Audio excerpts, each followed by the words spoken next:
Pretty massive news. The Iran-Israel war is officially over, and we are moving into the next stages of diplomacy with Israel, according to Donald J. Trump, the President of the United States of America. I'm Tal the Traveling Clat, your favorite Zionist prince, white colonizer. Let's get right into it. This is the headline here from Twitter right now, coming from Eyal Yakubi. Breaking: Trump and Netanyahu reportedly agreed to end the Gaza war within 2 weeks and expand the Abraham Accords, per Israel. Under the plan, Hamas leaders would be exiled, hostages freed, and Gaza governed by 4 Arab states, including the UAE and Egypt. God, I would love to see how they deal with the Gazans. Times of Israel report Netanyahu agreed to end Gaza war within 2 weeks after U.S. strike on Iran. That's the headline that we're dealing with right now. In addition, Israel Hayom reports that the U.S. will recognize parts of Israel's sovereignty over the West Bank.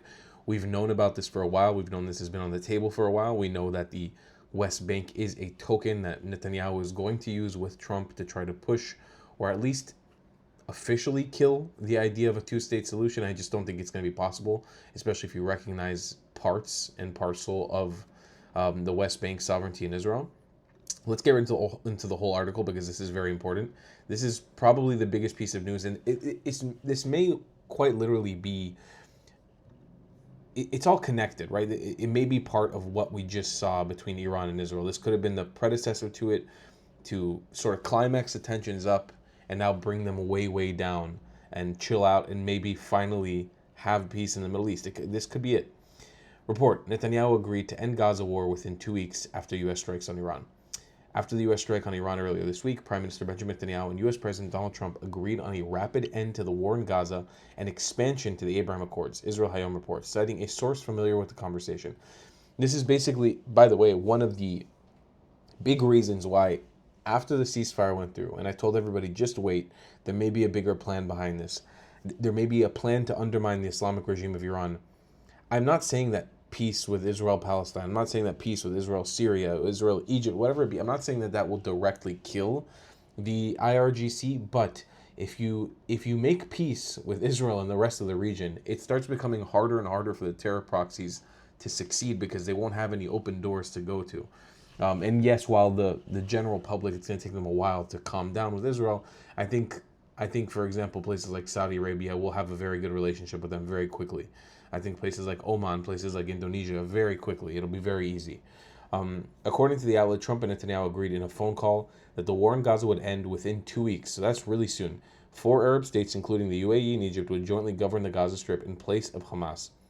The terrorist group's leadership would be exiled and all hostages would be released. I also find that kind of damning because not all the hostages are with Hamas. Some of them are with Palestinian civilians, innocent Palestinian civilians, not terrorist groups, just with civilians who are unwilling to let them go. I'm not 100% sure how they're still able to guarantee that as a part of the of ending the war, but I guess maybe they have more intel. They definitely have more intel than I do, and I don't have any intel.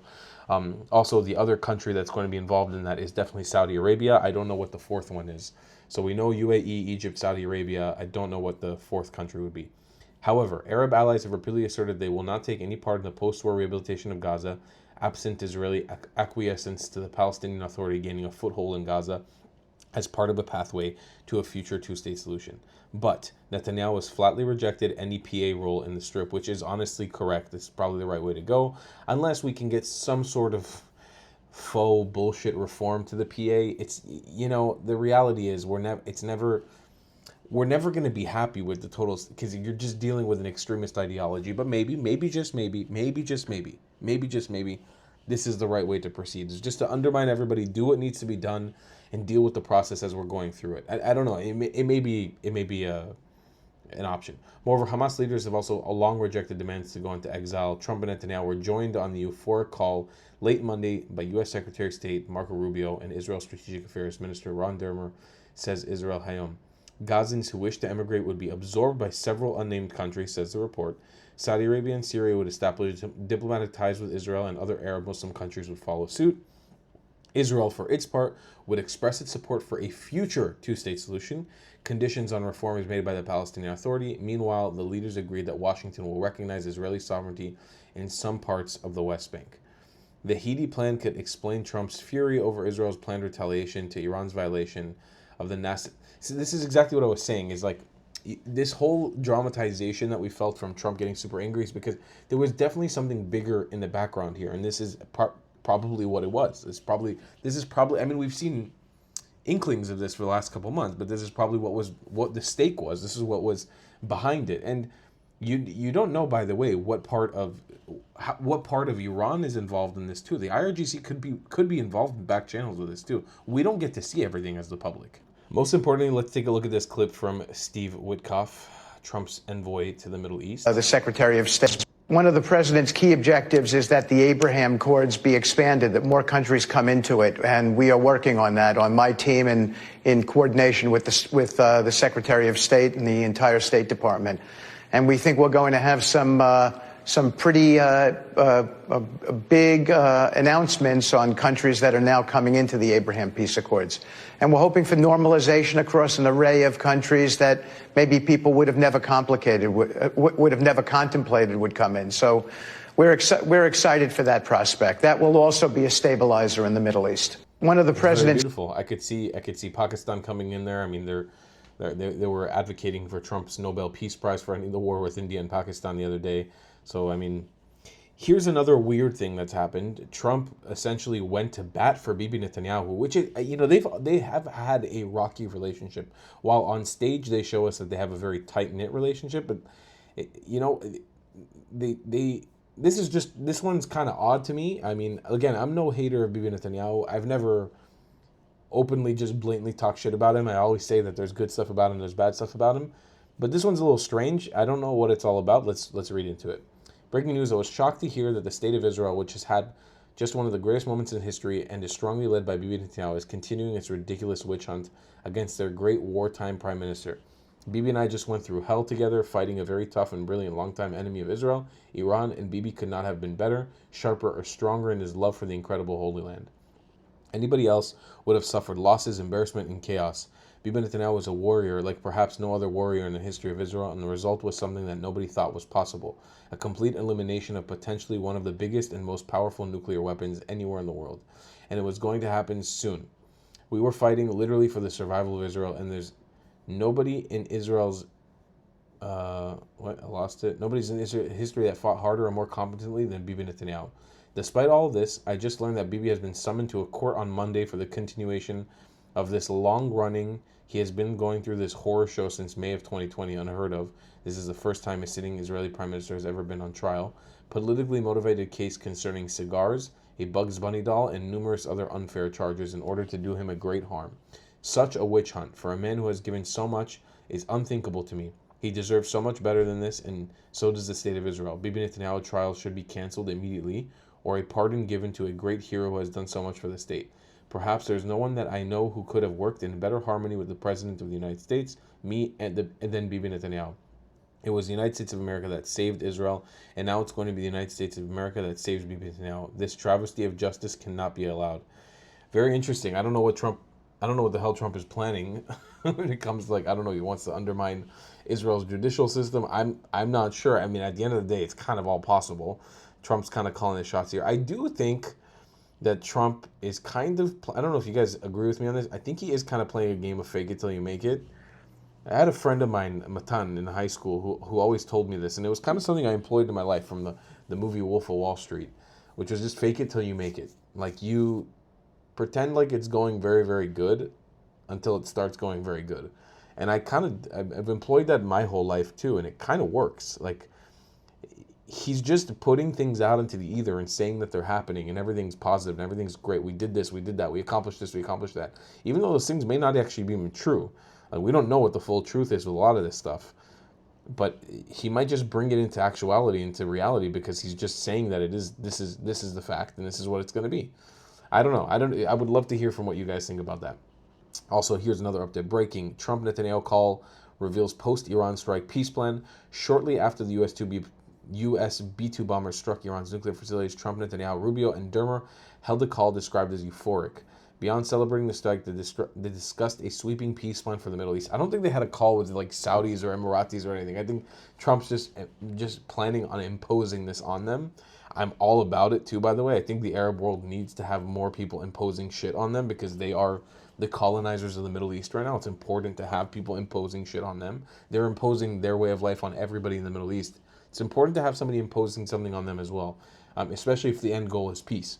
One, end the Gaza war within 2 weeks. Egypt, UAE, and others would take over Gaza governance. Hamas leaders exiled. All hostages released. Voluntary Gaza immigration. Several countries accept Gazans chose to immigrate.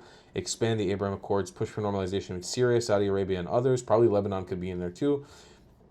4, two-state framework. Israel shows openness to two states tied to PA reforms. I really like that because I'm very anti-two-state solution. Very, very anti-two-state solution. But as long as all we have to do is show openness to it, we don't have to commit to anything, and the PA is going to fail miserably no matter what.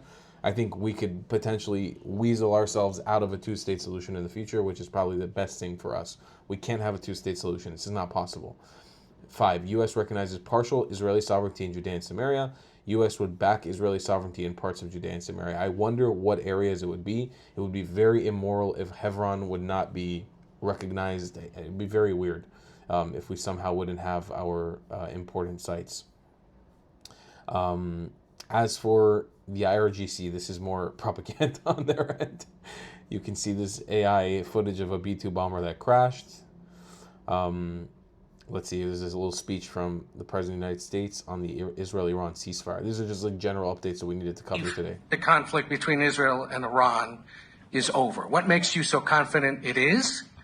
And what do you do if it isn't? Because I dealt with both, and they're both tired, exhausted.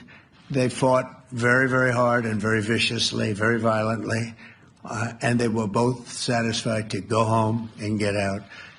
And can it start again? I guess someday it can. It could maybe start soon. I think a big telltale sign was when, as you know, Iran somewhat, by not much, violated the ceasefire. And Israel had the planes going out that morning, and there were a lot of them, 52 of them. And I said, you got to get them back. And they brought them back. They didn't do anything. They brought them back. It was very good. I thought it was amazing, actually. They have fought a hell of a war. They fought very hard. I think the war ended, actually, when we hit the various nuclear sites with the planes. And I just hope you people can give these pilots, these are the best pilots in the world. They're the best shots in the world. They call them shots. That's what they are. And wait a minute. And I just hope you can give them the respect they deserve, because they came home to fake news. And like, oh, gee, there was hardly any damage. The things are decimated. So, but I think, no, I think they're very much finished. I think Israel's going to get back to doing what they do, and I think that Iran's going to get back. You know, Iran has a huge advantage. They have great oil, and they can do things. I don't see them getting back involved in the nuclear business anymore. I think they've had it. They've been at it for 20 years, and I don't see that happening either. Now, if it does, we're always there. It won't be me. It'll be somebody else, but we're there. We'll have to do something about it. And like, so like such a like passive, calm threat. Like, don't fucking do it, or we'll attack you again. This is why Iranians are struggling with their uprising. They are currently being tortured and slaughtered by the regime every day. Yeah, so this is what the regime is imposing on these poor Iranian civilians. It's very, very sad. And last is from open source intel. Trump and PM Netanyahu have reportedly agreed in principle to the end of the Gaza war within 2 weeks. Expand the Abraham Accords, Israel Hayom. It's this big, guys. This is very big. This could be the beginning of a new dawn for the Middle East. It's probably the most exciting part of this journey for me, because you guys know I've never been about war. I've never been about politics. I've never been about. I think I'm good at it. That's not my MO. I'm a world traveler who likes meeting people and cultures, likes talking about history, likes exploring archaeology. It's never been about this kind of stuff. And I think if there's a framework in the future to expand this channel beyond just covering what's going on the ground in Israel and the geopolitics, and we can actually get to a point of peace, I'm way more excited about those prospects than anything else. Reality is, though, let's base ourselves in reality. This is the Middle East. It's kind of impossible to say if anything will actually come of this.